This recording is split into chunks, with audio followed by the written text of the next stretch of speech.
محمد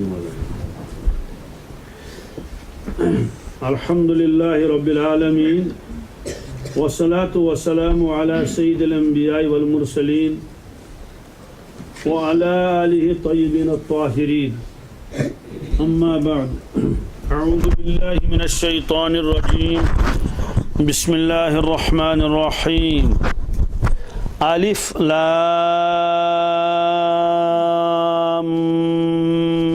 ميم ذلك الكتاب لا ريب فيه الف لام میم.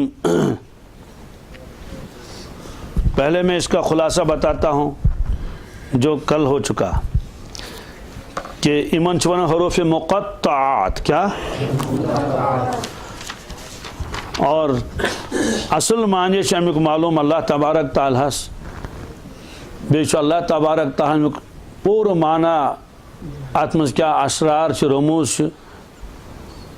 بیان فرمائمت رسول اکرم صلی اللہ علیہ وسلم کیا کمن پہ قرآن پاک نازل سپدیومت کان حرف چھ تمن نش کھٹت کی ظاہری اعتبار باطنی اعتبار اور اللہ تبارک تعالیٰ عارفین ببرکت رسول اکرم صلی اللہ علیہ وسلم تمن پہ واریاہ کی چیز مترمت اور تمو من عارفین پنہ پنہ اعتبار الف لام میم یم زن حروف مقطعات یمن متعلق کن جائے کی فرمومت تو بہرحال امہ باوجود ہیکو نہ ونت کی کہ تیتھے ہسا امیک معنی تمہ علاوہ چھ کہین نہ بلکہ امہ علاوہ تہ کیا راز آسان ات من بعض حضراتو فرمو یم چمن سورہ شریف نام مبارک باقی چیز تمچ تفصیل آئی الف لام میم ذالک الکتاب لا ریب فیہ. ام پتہ یت من دویم لفظ ذالک کیا ذالک عربی اس من اسمائی اشارات مستقل کی اسم اسمائی اشارات اگر واحد پڑھو تیل پڑھو اسم کیا پڑھو اگر جمع پڑھو تیل کیا پڑھو اسماء اسمائی اشارات گو تم اسماء یمو سید کن چیز کن اشاری کرن مثلا حاض الولد یہ لڑکا حاض البیت یہ گھر حاضہ گو اسمی اشارہ اور بیت کو مشار الیہ بیت کو یوکن اشاری کرنا علم ناوس من سے اشارہ قریب اشارہ بعید مثلا حاضہ حاضانی حولائی حاضہ مانے یہ ایک حاضانی مانے یہ دو حولائی مانے یہ سب. ایسے ہی مونس کے لیے حاضی ہاتانی حولائی یہ ایک مونس یہ دو مونس یہ سب مونس. ایسے ہی اشارہ بعید کے لیے ذالک وہ ایک ذانی کا وہ دو الائی کا وہ سب. اگر مونس ہوگا تل کا تانی کا الائی کا. بہرحال عام طور سے یہی ہے کہ حاضہ اسم اشارہ قریب ہے اور ذالک اسم اشارہ بعید ہے مذکر کے لیے. یہاں اللہ تبارک تعالیٰ نے فرمایا نہیں الف لام میم ھذا الکتاب لا ریب فیہ کہ یہ کتاب ہے اس میں کوئی شک نہیں قرآن پاک کے بارے میں. حالانکہ اردو ترجمے والے یہی لکھتے ہیں ذالک الکتاب لا ریب فیہ یہ کتاب ہے اس میں کوئی شک نہیں ہے. اللہ تبارک تعالیٰ نے ھذا الکتاب کے بجائے ذالک الکتاب کیوں فرمایا ہے یہ ایک نقطہ سمجھنا ہے. کیا فرماتے ہیں کہ اسم اشارہ بعید ہمیشہ بعد مکان بعد زمان ہی مراد نہیں ہوتا ہے. کبھی کبھی وہ دلالت کرتا ہے علو مرتبت کے اوپر. کس پر؟ جی بعد منزلت کے اوپر. یعنی اگر کسی چیز کی عظمت ظاہر کرنی ہو اگر کسی چیز کی بلندی ظاہر کرنی ہو اور اگر کسی چیز کا تقدس ظاہر کرنا ہو تو اہل عرب اس وقت اسم اشارے قریب کے بجائے اسم اشارہ بعید استعمال کر لیتے ہیں. اگر تعظیماً کہیں اظہار کرنا ہو تو قریب کے بجائے کیا کرتے ہیں؟ بعید استعمال کر لیتے ہیں. یا جو چیز پہلے سے مخاطب کے ذہن میں ہے، جو مخاطب سامنے ہے یا متکلم کے ذہن میں پہلے چیز ہے، تو اہل عرب اس کے لیے اشارے قریب کے بجائے اشارے بعید استعمال کر لیتے ہیں۔ یہ فارسی میں بھی ہے، تم پیو شش پنجس مسکیں یہ کیا مسئلہ ہے، یہ فارسی میں بھی ہے۔ این حضرت نہیں کہتے ہیں، آ حضرت کہتے ہیں۔ کیا فارسی میں این مانے یہ، آ مانے وہ۔ آ محترم کہتے ہیں، این محترم نہیں کہتے ہیں۔ آ جناب کج پہ چھ آمت، این جناب چھن ونن کی۔ اگر آپ کسی کے یہاں جائیں گے معزز مہمان بن کر تو وہاں اگر تعارف ہوگا تو کہیں گے آ جناب چھ روزن پھلن جائے، یا اگر کن جائے تو اتھے کٹ گژھو تعارف آس نا کہین تم دن ونیو جناب آ محترم کت پہ آمت، آ جناب چھا ٹھیک پڑھ، تو آ مانے وہ، حالانکہ بظاہر تو کہنا چاہے کہ ای محترم کت پہ آمت، ای جناب کت پہ آمت، ہے نا، ای عزیز کت پہ آمت، ای عزیز کہاں سے آئے، نہیں آ عزیز کہاں سے کہاں تھے، ہے نا۔ تو آ مخدومی، کیا آپ خط لکھتے ہیں تو آ محترم لکھتے ہیں، تو فارسی میں بھی یہ استعمال ہوتا ہے کہ تعظیم کے وقت اشارے قریب کو چھوڑ کر اشارے بعید استعمال کیا جاتا ہے۔ پتہ نہیں بات واضح ہو گئی نہیں ہو گئی؟ اس لیے اللہ تعالیٰ نے فرمایا ذالک الکتاب، کیا ذالک الکتاب۔ اسی طرح سے بندے نے سورہ فاتحہ کے اندر اللہ تبارک تعالیٰ سے ہدایت کا راستہ مانگا تھا، ہدایت مانگی تھی، مجھے ہدایت دے دیجئے۔ اللہ تعالیٰ نے فرمایا اچھا ہدایت، اچھا وہ جو تم نے ہدایت مانگی تھی لو وہ یہ ہے، وہ یہ ہے ذالک الکتاب۔ اس لیے اردو والے اس کا ترجمہ کرتے ہیں کبھی کبھار یہ وہ کتاب ہے، یہ سوئی کتاب یہ مجموع است۔ جیسے مثال کے طور پر کسی شخص نے آپ سے کتاب مانگی ہے، وہ کتاب منگا کے دے دیجئے دہلی سے کہیں اور سے، بہت دنوں سے وہ اس انتظار میں ہے، اب آپ اس کے پاس جاتے ہیں، راٹھا یہ گئی سوئی کتاب، یہ گئی یہ سوئی کتاب کس یس مگن اسک یمچ تلاش اسی یمچ زبردست تڑپ اسی کہ ہے سو کتاب گوس کن جائے ملیں، یہ سوئی اچھا تم سے یہ سوئی کتاب، یہ سوئی کتاب۔ تو ظاہر سی بات ہے ہماری کشمیری زبان میں بھی تو اشارے قریب کے بجائے اس وقت اشارے بعید استعمال کیا جاتا ہے۔ دوسری بات، گویا اللہ تبارک تعالیٰ فرماتے ہیں کہ یہ کتاب جو تمہارے ہاتھوں میں ہے یہ وہی ہے جو لوح محفوظ میں ہے۔ کیا یہ وہی کتاب ہے جو بل هو قرآن مجید فی لوح محفوظ انہ لقرآن کریم فی کتاب مکنون۔ یہ جو قرآن کریم تمہارے ہاتھوں میں ہے فی کتاب مکنون، اس کو ہم نے محفوظ کتاب میں رکھا ہے، یعنی لوح محفوظ میں، یہ لوح محفوظ میں وہاں لا یمسہ الا المطہرون، وہاں تو شیطان کا کیا گزر ہو سکتا ہے، وہاں تو صرف مقدس فرشتے پاکیزہ فرشتے ہی وہاں پہنچ سکتے ہیں، ہاتھ لگا سکتے ہیں اس کو۔ اس لیے حاضل کتابوں کے اندر وہ تعظیم نہیں ہے جو ذالک الکتاب کے اندر ہے، اس لیے اللہ تبارک تعالیٰ نے حاضہ کو چھوڑ کر ذالک الکتاب فرمایا۔ اس لیے بہت سارے حضرات ترجمہ کرتے ہیں یہ شان والی کتاب، کیا یہ ذی شان کتاب، ذالک الکتاب، یہ مکرم اور معظم کتاب، یہ کتاب مقدس۔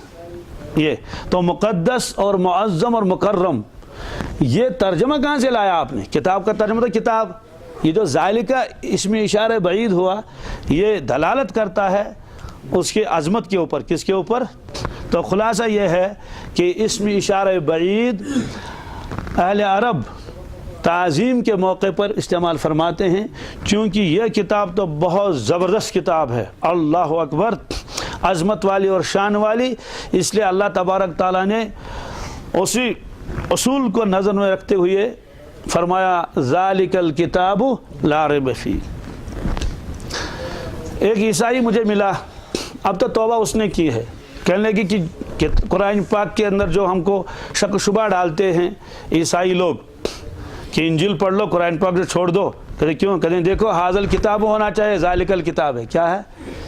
میں نے کہا یہ ہے جاہلوں کی دنیا ہے، پھر تو جنازی سے عقل، کم از کم علماء سے پوچھتے کیا اللہ تبارک تعالیٰ کو غلطی ہو گئی نعوذ باللہ من ذالک کہ یہ فرماتے ہیں الف لام میم حاضل کتاب لا ریب فیہ، حاضہ کا چھوڑ کر ذالک کیوں فرمایا اللہ تبارک تعالیٰ نے؟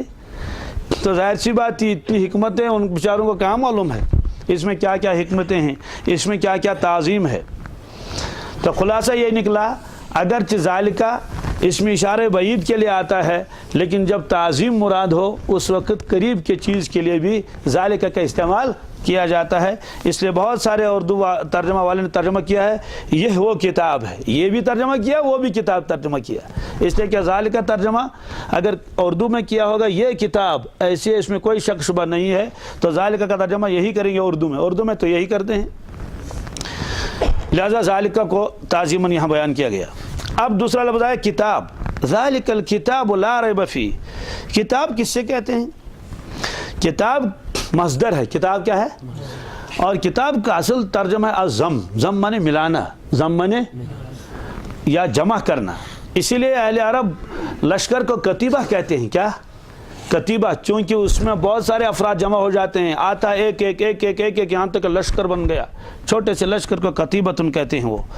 تو کتاب کو کتاب اس لیے کہتے ہیں اس میں ایک حرف کو دوسرے حرف کے ساتھ جوڑ دیا جاتا ہے، پھر دوسرے حرف کو تیسرے حرف کے ساتھ جوڑ دیا جاتا ہے، تیسرے کو چوتھے کے ساتھ جوڑ دیا جاتا ہے، اس لیے کتاب کو کتاب کہتے ہیں۔ اسی طرح سے اس میں مختلف قسم کے مضامین جمع کر دیے جاتے ہیں، کتاب مختلف ابواب اس میں ہوتے ہیں، گویا کہ آپ نے بہت سارے مضامین کو اس کے اندر کیا کر لیا، جمع کر لیا، اس وجہ سے کتاب کو کتاب کہتے ہیں۔ اب کتاب کے کیا کیا معنی ہیں؟ قرآن پاک میں کتاب کا لفظ کتنے معنوں میں آیا ہے یہ سمجھنا ضروری ہے۔ قرآن پاک من کتاب صرف کتاب پٹھی ہوتی ون بولنے کی، اسی لیے عربی میں خط کو بھی کتاب کہتے ہیں، کس کو؟ رسالے کو بھی کتاب کہتے ہیں، قرآن پاک کو بھی کتاب کہا، اور اللہ تبارک تعالیٰ نے تورات و انجیل کو بھی کتاب کہا۔ اور کتاب کے معنی آتے ہیں فیصلہ، کتاب کے معنی آتے ہیں فیصلہ، بھی کتاب کا ترجمہ ہے۔ اب کتاب کتنے معنوں میں استعمال ہوا ہے، پھر الکتاب کیوں فرمایا اللہ تعالیٰ نے، یہ ہے قرآن پاک میں یہ 5 معنوں میں استعمال ہوا ہے۔ کتنے؟ 5 معنی میں۔ ایک ترجمہ اس کا ہے کتاب کا ازل کی لکھت، کیا یعنی جو پہلے لکھا جا چکا ہے اس کو بھی کتاب کہتے ہیں۔ یہ کہاں ہے؟ یہ قرآن پاک میں سورہ انفال میں جنگ بدر کے اندر 70 کفار کو تو مارا گیا، 70 کو قید کر لیا گیا، 70 کری قید پد کو پانوین مشور من 70 کیا کرو، ان کو مار دیا جائے چھوڑ دیا جائے، مشورہ ہوا۔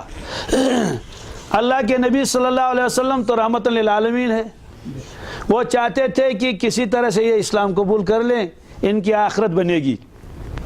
ظاہر سی بات ہے، رشتے اپنے رشتے بھی تھے، رشتہ نبی ہو تو اللہ کے نبی صلی اللہ علیہ وسلم کو تو ہر ایک سے پیار و محبت ہے، اس کا تو اندازہ کوئی نہیں لگا سکتا، اس لیے رائے دریافت کر لی گئی، تو سبوں نے اپنی اپنی رائے پیش کر لی۔ حضرت ابوبکر صدیق سے پوچھا گیا کہ ان کو کیا کر لیں، انہوں نے رائے دے دی حضرت ان کو چھوڑ دیا جائے، ان کو تھوڑا سا کچھ معاوضہ ان سے لے لیں، شاید یہ اس احسان کی وجہ سے پھر اسلام قبول کر لیں، تو ان کو چھوڑ دیا جائے۔ حضرت عمر فاروق سے پوچھا گیا کہ ان کو کیا کرنا ہے، انہوں نے کہا حضرت ان کی گردن مارنی ہے، ایک کو بھی نہیں چھوڑنا ہے، اور جو جس کا رشتہ دار ہو اس کے حوالے کر دو، کہیں میرا ماموں ہے اس کو میرے حوالے کر دو، میں اس کی گردن کاٹ دوں گا۔ تو حضرت ابوبکر صدیق نے فرمایا ان کو چھوڑ دیں گے، حضرت عمر فاروق نے رائے دے دی ان کو قتل کر دیں گے۔ اب فیصلہ ہے اللہ کے نبی صلی اللہ علیہ وسلم کے اوپر، کیا فیصلہ کریں گے؟ تو ظاہر سی بات ہے وہاں بھی تو رحمتی کا غلبہ تھا، اس لیے کہ آپ دنیا میں اس لیے تشریف تھوڑے لائے تھے کہ زیادہ سے زیادہ لوگوں کی گردنیں کاٹ لیں، آپ تو اس لیے تشریف لائے تھے کہ سارے کے سارے جنت میں پہنچ جائیں، اس لیے ایسی ہمدردی کس کو ہو سکتی ہے۔ تو بہرحال اسی لیے ایک موقع پر آپ نے فرمایا ارحم امتی بھی امتی ابو بکر، فرمایا کہ میرے امت میں سب سے زیادہ رحم دل ابو بکر ہے، واشدہم فی امر اللہ عمر، فرمایا کہ اللہ کے معاملے سب سے زیادہ سخت کون ہے؟ حضرت عمر فاروق ہیں۔ تو بہرحال آپ نے مشورہ رائے قبول کر لی حضرت ابوبکر صدیق، ٹھیک ہے ان کو چھوڑ دیا جائے گا، بات ختم ہو گئی۔ ابھی طے ہوا کہ ان کو اب چھوڑ دیا جائے گا، آہستہ سے چھوڑ دیں گے، آئیں گے چھڑانے والے۔ اب تھوڑی دیر گزری تھی، حضرت عمر فاروق تشریف لائے، دیکھا کہ اللہ کے نبی صلی اللہ علیہ وسلم مسجد میں ہیں اور چشمان مبارک سے آنسو بہ رہے ہیں اور رو رہے ہیں، ساتھ میں ابوبکر صدیق بھی رو رہے ہیں۔ تو وہ آئے کہنے لگے اے اللہ کے نبی صلی اللہ علیہ وسلم میرے والدین آپ پر فدا ہوں، آپ کیوں رو رہے ہیں؟ مجھے بھی بتا دیتا میں بھی رو ہوں. میں تو ونیو حظ کیا وادن بت ود کیا تھا دلیل سے گمس. تو آپ نے فرمایا اے عمر بن الخطاب آپ نے کیا رائے دی تھی؟ کہ حضرت میں نے رائے دی تھی کہ ان کو قتل کر دیا جائے. فرمایا بس یہی رائے اللہ کو پسند تھی، آپ ہی کی رائے اللہ کو. اس سے اندازہ لگتا ہے عمر فاروق کیا شان ہے. بہرحال مجھے اس وقت تفصیل نہیں بتانی ہے. تو اب اللہ تبارک تعالیٰ نے اظہار ناراضگی فرمایا، لیکن کوئی پکڑ دکڑ نہیں، کیونکہ وہی تو نازل نہیں ہوئی تھی ان کو مار ڈالو. تب تک کہا جاتا حکم کے خلاف ہوا تو اختیار دیا گیا تھا، اور اس میں یہی تھا کہ شاید اسلام قبول کر لیں. اور الحمدللہ پھر وہی ہوا کہ اکثر لوگ اس میں مسلمان ہو گئے. خود حضرت عباس اس میں تھے. تو اس وقت آیت نازل ہوئی سورہ انفال میں ہے لولا کتاب من اللہ سبق لمسکم فیما اخذتم عذاب عظیم. سورہ انفال ہے کہ اگر ازل کی لکھت نہ ہوتی، یعنی یہ میں برونٹی تھومچ لکھت نوشتے تقدیر میں اگر ایسا نہ ہوتا تو اے مسلمانوں عذاب عظیم تم کو پکڑ لیتا. تم نے چھوڑا کیوں ان کو؟ تم نے ان کو. تو وہاں اللہ تعالیٰ نے فرمایا لولا کتاب من اللہ، لولا کتاب، وہاں کتاب کا لفظ اللہ نے استعمال فرمایا. تو مراد وہاں کیا ہے؟ وہاں مراد ہے ازل کی لکھت، یعنی نوشت تقدیر. یہ کیا تقدیر و شامت لکھنا، اس لیے کتاب سے مراد وہاں ہے کیا؟ لوح محفوظ کی لکھت. اس لیے کتاب سے وہ بھی مراد ہے.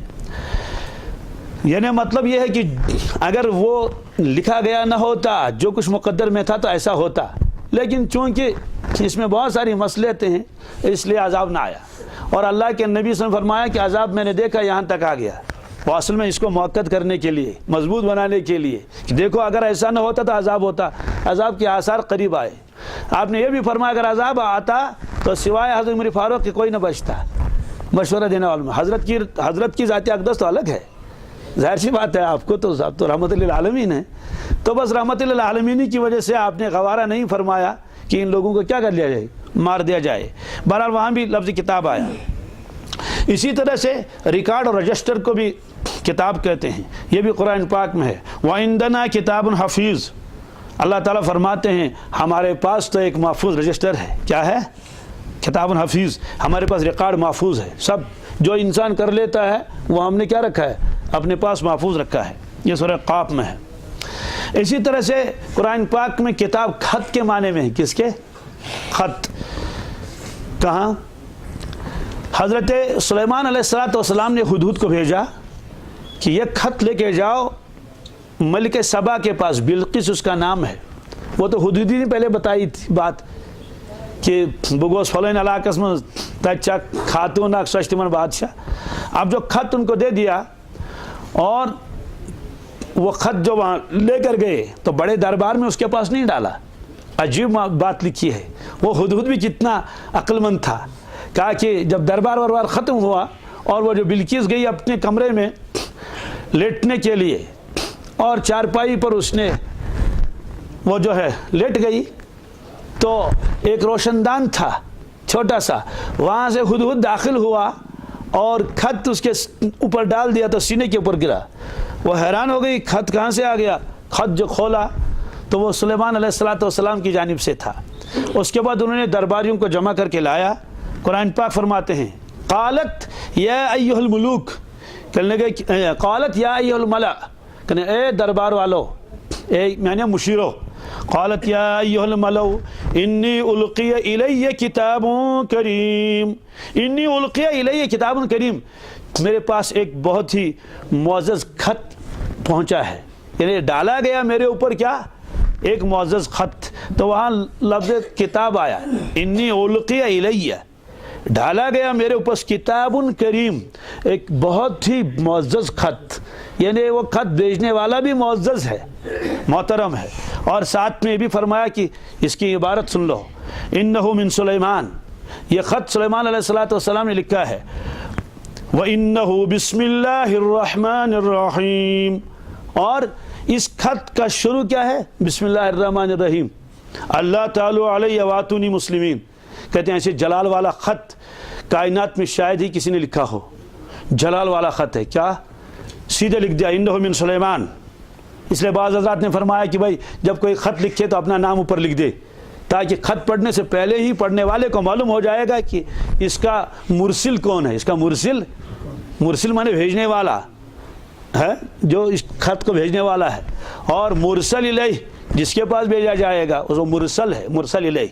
تو پہلے ہی لکھ دیا انہ من سلیمان، یہ خط سلیمان علیہ السلام کے ہے. وَإِنَّهُ بسم اللہ الرحمن الرحیم، شروع اللہ کے نام سے جو رحمان الرحیم ہے. اللہ تعالی علیہ واتونی مسلمین، دیکھو میرے خلاف زور آزمائی نہ کرنا، میرے خلاف میرے مقابلے میں زور آزمائی نہ کرنا. واتونی مسلمین، آ جاؤ فرما بردار ہو کر. یعنی کتنی تم طاقت والے ہو، میرے سامنے تمہاری کچھ چلنے والی. تو دیکھو کیسا جلال والا خط ہے. تو اس میں لفظ کتاب کا لفظ آیا. کیا کتاب کا لفظ آیا؟ تو کتاب کے معنی خط بھی آتے ہیں. اسی طرح سے کتاب الزواج نکاح نامہ، کتاب المدرسی کلاس بک، کتاب الطلاق طلاق نامہ. تو بہرحال یہ کتاب مختلف معنوں میں استعمال ہوتا ہے. یہاں ایک اور بات سن لیجئے، کیا کہ سلیمان علیہ السلام نے خط کے اوپر بسم اللہ الرحمن الرحیم لکھ دیا. تو کیا آج بسم اللہ الرحمن الرحیم لکھنا چاہیے یا نہیں لکھنا چاہیے؟ یہ بحث کتابوں میں ہے کہ بسم اللہ الرحمن الرحیم لکھنا چاہیے یا نہیں لکھنا چاہیے. تو اس کا جواب یہی ہے کہ پہلے زمانے میں جو بڑے لوگوں کے خطوط آتے تھے ان کو حفاظت سے رکھا جاتا تھا. بھئی یہ میرے پیر کا خط ہے نا، یہ رسول اللہ صلی اللہ علیہ وسلم کا خط ہے، تو فریم کر کے رکھا جاتا تھا. لیکن ظاہر سی بات ہے، دوست کو خط بھیجے تو کیا فریم کر کے رکھے گا؟ کیا فائل میں رکھ دے گا؟ کبھی اس ٹوکری میں کبھی اس ٹوکری میں. عام طور سے خطوط کو پھاڑ کے ردی کی ٹوکری میں ڈال دیا جاتا ہے، جو تو غیرت کاتمز ردی کی ٹوکری میں ہے. تو اس لیے علماء کرام نے لکھا ہے بسم اللہ لکھنا چھوڑ دو، بسم اللہ لکھنا مت لکھو، بسم اللہ الرحمن الرحیم. البتہ خط لکھنے سے پہلے زبان سے بسم اللہ الرحمن الرحیم پڑھ لو، بس کافی ہے، اور خط لکھ دو. کیوں؟ اس لیے کہ اب تو اس کی قدر نہیں ہوتی ہے. خطوط نالیوں میں ہوتے ہیں اور کہاں ہوتے ہیں، بے ادبی ہوتی ہے. اور پھر دوسری بات یہ ہے کہ اگر کسی پرچے کے اوپر بسم اللہ الرحمن الرحیم لکھا ہو، چونکہ قرآن پاک کی آیت ہے، تو بغیر وضو کے تو اس پرچے کو بھی ہاتھ نہیں لگا سکتے، بغیر وضو کے اس پرچے کو ہاتھ نہیں لگا سکتے. ہاں اگر اتنی موٹی کتاب ہے، اس میں کچھ آیتیں بھی ہیں اور زیادہ تر اس میں دوسری چیزیں ہیں، تو ایک کتاب ہے اردو کتاب، سیرت کی کتاب، اس میں کہیں کہیں آیت ہے تو اس پر انگلی نہیں رکھ سکتے. البتہ پوری کتاب کو ہاتھ لگا سکتے ہیں، چونکہ وہ قرآن پاک نہیں ہے، وہ اردو کی کتاب ہے، ضمناً کہیں اس میں کوئی آیت آ گئی ہے. تو خط کو اوپر اگر نیچے خط لکھ سکتے، خط کو ہاتھ لگائے نیچے بسم اللہ اوپر لکھا ہوا ہے، باقی اردو عبارت ہے، چل جائے گا. لیکن خاص بسم اللہ کے اوپر انگلی رکھیں گے اس کی اجازت نہیں ہے. پھر دوسری بات ہے، چلو اس میں تو احتیاط کر سکتا آدمی، لیکن رکھے گا کہاں اس خط کو؟ تو اس لیے لکھا کہ لکھے نہیں. اس کے بجائے بعض حضرات اوپر لکھتے ہیں 786. کیا 786 لکھتے ہیں؟ یہ گویا کہ علامت ہے بس کہ ہم نے بسم اللہ پڑھ لیا ہے. تو بسم اللہ کی علامت ہے 786. لیکن 786 سے بسم اللہ کی برکت حاصل ہو جائے ایسا نہیں. مثلا کھانا کھانا ہے، آپ نے کہا 786، لوگ بات سن ہے نا، تالا کھولنا ہے 786، اور تالا کھولنا شروع کر دیا ہے نا. اور اسی طرح کپڑ میں تو 786 لکھنا شروع کر دیا 786. تو اس سے بسم اللہ الرحمن الرحیم کی برکت تھوڑی آ جائے گی. پھر 786 آیا کہاں سے؟ یہ اصل میں ایک علم ہے، اس کو کہتے ہیں علم الجمل. کیا علم الجمل کہتے ہیں؟ اس میں جو حرف ہجہ ہیں، حرف ہجہ آپ لوگ کیا کہتے ہیں اس کا؟ الفابیٹس. ہاں وہ حرف ہجہ. تو وہ حرف ہجہ جو ہیں جن کو الگ الگ پڑھا جاتا ہے، وہ اس کے اس کی قیمتیں لگائی ہیں پہلے زمانے کے لوگوں نے، لگائی ہیں کہ ایک کا اتنا ہے، با کا اتنا، جیم کا اتنا، دال کا اتنا، اور ترتیب کے ساتھ نہیں، الف با تا سا جیم نہیں، الٹی ترتیب، ادھر ادھر ادھر ادھر. اس لیے اس کو حساب ابجدی کہتے ہیں. اس میں پہلے آتا ابجد. کیا یہ تو پہلے بھی آیا، الف با جیم دال، حوز ہا وا زا، حتی ہا تا یا، اسی ترتیب کے ساتھ. پہلے جو 10 لفظ آئیں گے اس کے تو ایک ایک نمبر ہے، 1 2 3 4 5 6 سے. اس کے بعد جو آ جائیں گے الفاظ میں 20 30 40 50 60 70 100 تک. اس کے بعد 100 کے بعد ختم ہو جائیں گے 200 300 400 500 600 700 800 900 اور 1000 تک. تو یہ کل 28 روپ آتے ہیں. کتنے؟ لیکن ایک بات یاد رکھ لینا جی، قرآن پاک میں جہاں الفاظ ہیں وہ 29 آتے ہیں. کتنے؟ جی اصل تو 29 ہیں. پھر کتابوں میں کیوں لکھا ہے کہ عربی کے صرف 28 حروف آتے ہیں؟ لکھا ہے نا فارسی میں 32. کیا فارسی میں کتنے حروف آتے ہیں؟ حرف ہجا. اردو میں 35. اردو میں آپ کے انگریزی میں کتنے آتے ہیں؟ 26 آتے ہیں. یہ تو اصل تو ہے عربی کے 29. کتاب میں 28 کیوں لکھا؟ 28 بھی 29 بھی 28 بھی 29. کیا پریشانی ہے؟ یہ کہتے ہیں کوئی پریشانی نہیں ہے. قرآن پاک کے اندر حمزہ مستقل حرف ہے. کیا الف الگ ہے، حمزہ الگ ہے. اور عام جب وہ گنیں گے بغیر حرکت کے، زبر زیر کے بغیر جب گنیں گے تو الف با تا سا، اس اعتبار سے تو 28 آئیں گے. لیکن اگر حرکت لگا دیں گے الف کے اوپر تو الف تو رہا نہیں، وہ تو حمزہ بن گیا. اس لیے ہم تو کشمیری پڑھتے ہیں الف زبر آ. اصل کیا ہے؟ حمزہ با زبر اب، حمزہ زبر آ، کیونکہ وہ الف رہا نہیں. الف ہوتا ہے وہ جس پر نہ جزم ہو، نہ پیش ہو، نہ زیر ہو، نہ زبر ہو، کچھ بھی نہیں. جیسے با الف زبر با، جیسے قرآن پاک میں ہے فَجَعَلَهُمْ كَعَصْفٍ مَأْكُولٍ. نہیں، یہ فَجَعَلَهُمْ كَعَصْفٍ مَأْكُولٍ، کیونکہ وہ الف نہیں، وہ حمزہ ہے. حمزہ اس لیے کہ اس کے اوپر جزم لگا ہوا ہے اور وہ اسم مفعول کا صیغہ ہے. اکل یاکلو میں نے کھانا، مأکول میں نے کھایا ہوا. تو بہرحال اس کو علم الجمل کہتے ہیں. تو علم الجمل کے اعتبار سے جب بسم اللہ الرحمن الرحیم کے حروف گنتے ہیں، با کے اتنے، سین کے اتنے، میم کے اتنے، تو وہ کل 786 بنتے ہیں. کتنے بنتے ہیں؟ تو اب وہ لکھتا اوپر 786. ظاہر سی بات ہے 786 اگر آپ ردی کی ٹوکری میں ڈال دیں گے لکھ کے تو آپ کو کوئی یہ نہیں کہے گا کہ آپ نے بے ادبی کی بسم اللہ الرحمن الرحیم کی، کوئی نہیں کہے گا. تو یہ یہ ہے علم الجمل، اس کو کہتے ہیں. یہی وجہ ہے کہ بعد میں کر لیں گے، آپ سوال پوچھیں بعد میں. یہی وجہ ہے کہ رسول اللہ صلی اللہ علیہ وسلم کے پاس ایک مرتبہ حیی بن اخطب، یہ یہودیوں کا سردار تھا. عجیب اللہ کی شان ہے. ان کی صاحبزادی ہے ام المومنین حضرت صفیہ رضی اللہ تعالیٰ عنہ، اور باپ اس کا یہودی تھا حیی بن اخطب. وہ آیا اپنے یہودیوں کی جماعت کے ساتھ، کہنے لگے کہ آپ قرآن پاک سنا لیجئے، چونکہ ان کے بھائی نے کہا تھا کہ محمد صلی اللہ علیہ وسلم اس طرح قرآن پاک پڑھتے ہیں. بعض صورتیں اس میں الف لام میم صاد وغیرہ آتا ہے. تو اللہ کے نبی صلی اللہ علیہ وسلم نے الف لام میم یہ سنا لیا. تو حیی بن اخطب شمار کرنے لگا، الف کا 1، الف کا لام کے 20، اس کے لام کے 30 اور 1 کتنے ہو گئے؟ 31، اور میم کے 40، میم کے تو کتنے ہو گئے؟ 71.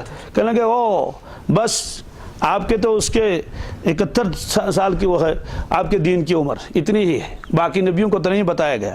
تو یہ فرماتا الف لام اور میم ہو گئے 30 اور 40، 70 اور 1 71. اور بھی کچھ آپ کے پاس ہے؟ آپ نے فرمایا الف لام میم صاد. تو وہ اور حساب کرنے لگا. تو اس طرح سے دھوکہ دے کر گیا اپنے یہودیوں کو. کہنے لگے کہ کبھی تو 71 آتے ہیں، کبھی تو اس سے زیادہ آتے ہیں، کبھی تو اس سے کم ہو جاتے ہیں. یہ اٹھ کے وہ باہر چلا گیا. تو یہ علم العادات ہے، یعنی اس میں سے عدد نکالے جاتے ہیں. کہیں کہیں کام میں بھی آتا ہے. کیسے؟ کسی کا بچہ بھاگ گیا، اب ملتا نہیں ہے، تو کتابوں میں لکھا ہے، اور یہ مجرب ہے، مجرب میں اس کا تجربہ بھی ہے. تو اس بچے کا نام کیا ہے؟ مثلا شاکر یا اور کوئی نام. تو اس کے اعداد نکالے، شین کے اتنے، الف کے اتنے، کاف کے اتنے راکت، پلس والدہ کے نام، اس کی ماں کا نام کیا ہے؟ اتنا. تو سب کو جوڑ جاڑ کے تو اس تعداد کے مطابق یا معید، کیا کوئی شرک والا لفظ نہیں کہنا، یاد رکھ لو. کیا یا معید، معید کے معنی آتے ہیں اے واپس لوٹانے والے، یعنی اے اللہ. کیا؟ تو جب بار بار کہا یا معید یا معید یا معید، یہ اللہ تعالیٰ کا نام مبارک ہے. تو اے اللہ، اے واپس لانے والے، انہیں گویا کی نیت ہے کہ اس کو واپس لا، اس کو واپس لا. تو اب کتنی مرتبہ پڑھے گا وہ ایک بیٹھک میں؟ جتنی مرتبہ وہ اس کے وہ اعداد شمار آئے، ایک تو خود اس لڑکے کا اور اسی طرح سے وہ جو اس کی والدہ ہے اس کو ملا کر. اسی طرح سے بعض لوگ میاں بیوی میں ناچاکی ہوتی ہے، تو اب پیار محبت نہیں ہے، آپس میں زدم زدی ہے، یہ ہے وہ ہے. تو اس کے لیے لکھا ہے کہ بھائی اگر شوہر توجہ نہیں کرتا ہے بیوی کی طرف، اور اس کے لگتا ہے کہ محبت میں کمی آ گئی ہے تو شوہر کا نام اس کے گنتی نکالیں اور اس کی والدہ کا، دونوں کو ملا کر یا ودود پڑھ لیں. کیا توجہ تو اللہ ہی کی طرف ہے. یا ودود مانے اے محبت کرنے والے اللہ، اس کے دل میں محبت ڈال دے. تو اول آخر درود شریف پڑھ لے، چاہے 21 مرتبہ پڑھ لے چاہے 41 مرتبہ پڑھ لے. بہرحال ایک ضمناً ایک بات آ گئی ہے، تو یہ ہے ذالک الکتاب. تو کتاب کا ایک مطلب تو یہ بھی آیا خط، اور کتاب کا ایک مطلب ہے احکام و قوانین. کیا جی میں نے بتایا تھا 5 لفظوں کے لیے استعمال ہوا ہے 5 جگہ. کہ ویسے وَيُعَلِّمُهُمُ الْكِتَابَ وَالْحِكْمَةَ کہ اللہ کے نبی صلی اللہ علیہ وسلم کتاب سکھاتے ہیں اور حکمت. کتاب کا ترجمہ لکھا ہے کیا؟ احکام و قوانین. احکام و قوانین سکھلاتے ہیں اللہ کے نبی صلی اللہ علیہ وسلم. اور 5واں حصہ ہے کتاب، تو پوری کتاب ہے، اس کے ایک حصے کو بھی کتاب کہتے ہیں.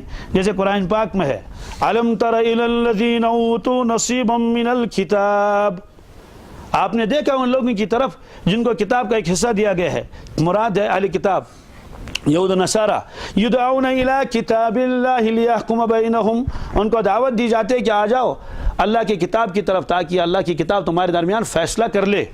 تو وہاں فرمایا اوتو نصیبا من الکتاب، جن کو کتاب کا ایک حصہ، تو ایک حصے کو بھی کتاب کہا. تو یہاں یہ فرمایا ذالک الکتاب. اب کتاب کے اوپر الف و لام لگ گیا ہے، یہ بات ذرا غور سے سننے کی ہے. عربی کا اصول ہے جب کسی لفظ پر الف لام لگ جاتا ہے وہ معرفہ بنتا ہے. کیا معرفہ کا مطلب کیا ہے؟ معرفہ اور نکرہ. اس کو نکرہ پڑھتے ہیں لوگ، نکرہ لفظ نہیں، نکرہ. کیا؟ معرفہ اور نکرہ، جس کو آپ کی زبان میں آج کامن ناؤن اور پراپر ناؤن کہتے ہیں. کامن ناؤن اسم عام، پراپر ناؤن اسم خاص. عربی میں اگر کامن کو پراپر بنانا ہو تو الف لام لگاتے ہیں. کتابن کوئی کتاب، الکتاب کوئی خاص کتاب. رجل کوئی عام مرد، کوئی مرد، اور رجل وہ خاص مرد ہوگا. اس لیے عربی میں جب ترجمہ کریں گے کتابن ایک کتاب یا کوئی کتاب، ولدن ایک لڑکا یا کوئی لڑکا، لیکن الف لام جب لگائیں گے اب خاص وہ لڑکا لکھنے کی ضرورت نہیں، صرف لڑکا، اور وہ متعین ہی ہوتا ہے. تو الف لام لگنے سے یہ معرفہ بن جاتا ہے. تو یہاں اللہ تعالیٰ نے فرمایا ذالک کتاب لا ریب فیہ، نہیں ذالک الکتاب، ذالک اس لیے اس کے اوپر الف لام لگا لیا ہے. یہ الف لام کیا ہے؟ فرماتے ہیں کہ اس الف لام کا مطلب تو یہ ہے کہ بس کتاب تو یہی ایک ہے، کتاب تو یہی، باقی کتابیں اس کا مقابلہ نہیں کر سکتے. علامہ زمخشری ہیں، ان کا نام ہے جار اللہ. کیا؟ جار اللہ زمخشری. انہوں نے تفسیر کشاف میں لکھا ہے معناہ ان ذالک الکتاب هو الکتاب. اللہ تعالیٰ نے فرمایا ذالک الکتاب، اس کا مطلب کیا ہے؟ فرمایا ان معنی ان ذالک الکتاب هو الکتاب، بس کتاب تو یہی ایک ہے، کتاب تو یہی هو الکتاب الکامل، مکمل کتاب، کامل کتاب ہر زمانے کے لیے. فرمایا کان ما عداہ من الکتب فی مقابلتی ناقص، اس کے مقابلے میں جتنی بھی کتابیں ہیں وہ سب کی سب کیا ہیں؟ ناقص ہیں. بس کتاب تو یہ ہے. اور اس کی تفسیر کا نام تفسیر کشاف. شاید آپ حضرات کو یاد ہوگا ابتدا میں نے جو تفسیریں ہیں عربی کی اور اردو کی ان کا مختصر تعارف کرایا تھا. تفسیر کشاف اور تفسیر روح المعانی اور تفسیر کبیر، وہ ابتدا میں ان کی تفسیر بتائی تھی کہ کون لکھنے والا ہے، اس کے اندر کیا کیا خصوصیات ہیں، اور وہ سن کے مطابق میں نے بتایا تھا آپ کو. تو یہ فرمایا کشاف کے متعلق تو شعر آپ نے سنا بھی ہوگا، تیرے ضمیر پر جب تک نہ ہو نزول کتاب. یہ ڈاکٹر اقبال صاحب مرحوم کا شعر ہے. تیرے ضمیر پر جب تک نہ ہو نزول کتاب، گرا کشا نہ رازی نہ صاحب کشاف. فرماتے ہیں راضی سے مراد امام راضی علیہ رحمہ تفسیر کبیر، اور صاحب کشاف سے مراد جار اللہ زمخشری. تو انہیں تفسیر کا نام ہے تفسیر کشاف. یہ مطلب ہے گرا کشا نہ راضی نہ صاحب کشاف. یہ تانی چینج دلس مز وسی کس قرآن پاک نزولی کتاب یتانی گژھی چنس ضمیرس پہ چنس باطنس پہ. گرا کشا نہ راضی نہ صاحب کشاف، تو تانی اکنات گانڈ مسرت نہ امام راضی تو نہ جار اللہ زمخشری صاحب کشاف. یہ ہے اس شعر کا مطلب. تو بہرحال الکتاب سے مراد ہے کہ بس یہی تو ایک کتاب ہے، یہی تو ایک. وہ جو میں نے آپ کو بتایا تھا ذالکہ کے بارے میں، اس میں یہ ہے کہ یہ کتاب ہے تو آپ کے سامنے ہے، تو آپ کے، لیکن من کل الوجوہ بہت بعید ہے، یعنی اس کی گہرائیوں تک جانا معمولی بات نہیں ہے، بہت دور بہت دور، بہت ہی عظیم اور عرفہ اور عالیشان یہ کتاب ہے۔ اس کی انشاءاللہ آگے تشریح آ جائے گی جگہ جگہ پر، جہاں یہ ہے کہ اللہ کے نبی صلی اللہ علیہ وسلم نے فرمایا کہ بھائی اگر تمہیں اس پر شک ہے تو لاؤ ایسے جیسے قرآن۔ یہ جو الف لام میم شروع میں آیا ہے، اس کے اندر ایک نکتہ اور بھی لکھا علماء نے۔ اللہ تعالیٰ فرماتے ہیں اے دنیا کے لوگوں، کوئی نئے الفاظ میں نے اس میں نہیں بھرے ہیں، وہی حرف ہجہ ہیں جن حرف ہجہ سے آپ اپنا کلام لکھتے ہیں بولتے ہیں، وہی اس میں بھی ہے۔ کوئی فرق نہیں ہے کہ عوام کے اندر تو 29 حروف ہوں، اللہ تعالیٰ نے فرمایا کہ میرے پاس تو 50 ہیں، نہیں، یہی 29، یہ انہی حروفوں سے قرآن پاک بنا ہوا ہے۔ آپ بھی لاؤ ایسا قرآن، آپ بھی لاؤ، اس لیے کہ حروف تو ایک جیسے ہیں، حروف تو جیسے حروف آپ لوگوں کے پاس ہیں ویسے حروف تو قرآن پاک میں بھی۔ اگر تمہارے اوپر شک شبہ ہے یہ قرآن اللہ کا کلام نہیں ہے، لے آؤ فاتو بسورۃ من مثلہ۔ اس لیے فرمایا کہ الکتاب کا مطلب ہے کتاب کامل، تو بس یہی ہے کتاب کامل۔ تو اس لیے الف لام نے یہ بتا دیا یہ محترم کتاب ہے اور آسمانی کتاب ہے، اور یہ فرمایا یہ کتاب کمال عروج پر ہے۔ کیا؟ یہ کتاب کمال عروج پر، تو ذالک الکتاب۔ اسی لیے فرمایا اس کتاب کا انکار تمام آسمانی کتابوں کا انکار ہے۔ جس نے قرآن پاک کا انکار کیا اس نے تورات کا بھی انکار کیا، اس نے زبور کا بھی انکار کیا، اس نے انجیل کا بھی انکار کیا۔ جس نے محمد رسول اللہ صلی اللہ علیہ وسلم کا انکار کیا اس نے سارے نبیوں کا انکار کیا۔ کیوں؟ اس لیے کہ حضرت کا انکار کریں گے تو سب نبیوں کا انکار لازم آئے گا۔ اس کا ثبوت قرآن پاک میں ہے۔ کذبت عاد المرسلین، قوم عاد نے صرف حضرت ہود علیہ السلام کی تکذیب کی تھی، لیکن اللہ تعالیٰ نے فرمایا سارے نبیوں کو جھٹلایا۔ کیوں؟ اس لیے کہ جب سارے نبیوں کی تعلیم ایک ہی ہے، اللہ تبارک تعالیٰ واحد ہے، اکیلا اس کی قدرت اور مرنے کے بعد دوبارہ زندہ ہونا اور یہ سب چیزیں ہیں، تو جب ساری نبیوں کی مشترک تعلیمات ہے، ایک نبی کا انکار کرے گا تو سب نبیوں کا انکار لازم آ جائے گا۔ بہرحال اس میں فرمایا ذالک الکتاب لا ریب فیہ، یہی تو ہے بس کتاب، یعنی حقائق اور اسرار کی بنیاد پر یہ بہت اونچی مرتبہ والی کتاب ہے۔ اس سے یہ ذالک الکتاب آ گیا، آگے ہے لا ریب فیہ، اس میں کوئی شک شبہ نہیں ہے۔ ریب کے بارے میں کل آئے گا انشاءاللہ۔